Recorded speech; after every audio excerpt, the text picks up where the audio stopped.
Hi, this is Daniel Scrivner here with a quick preview of our next 20-minute playbook episode, which comes out tomorrow.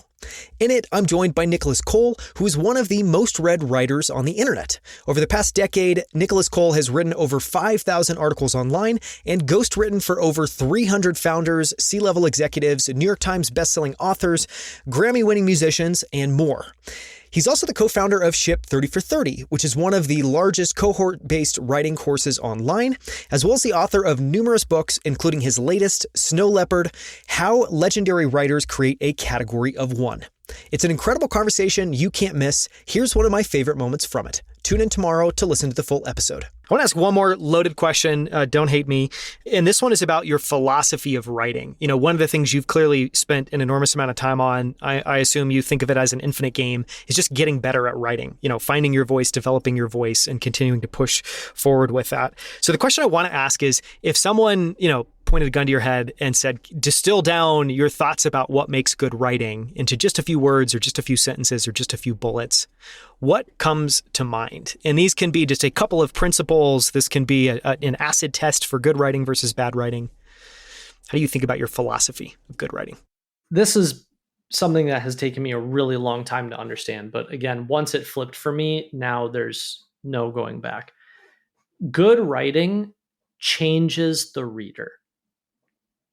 And I think one of the most misunderstood parts of writing is, I remember when I was a kid and I wanted to grow up and be a writer, is thinking that it's about you. Thinking that being a great writer is the you show, and it's all about how good you write, and it's almost like the whole focus is just pointed back at yourself. And it takes you a really long time to realize that great writing has very little to do with you.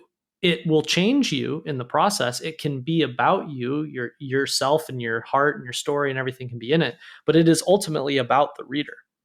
And so it's almost like you have to go through this process of retraining yourself to go, okay, pretend for a second you're not writing. You walk up to some random person on the street, and you ask them questions and you go, what are you struggling with? And then they have something that they're struggling with that you have an answer to, and you start explaining it to them. It's not about you. It's about you wanting to help that person. And so writing is just the mechanism for scaling that interaction. That's it. And even people that write memoirs about their own lives, or people that write science fiction or mysteries or stories or whatever, ultimately the reason we love those stories is because they're archetypal of ourselves, right? We see ourselves in them. And so, yeah, my whole philosophy now is very, very over-rotated on understanding the reader. If you don't know who you're writing for, then your writing is not for anyone. And if your writing's not for anyone, then it's a journal. And if it's a journal, then don't be frustrated when readers go, I'm not paying attention to that, because it's all about you. That's a hard pill to swallow.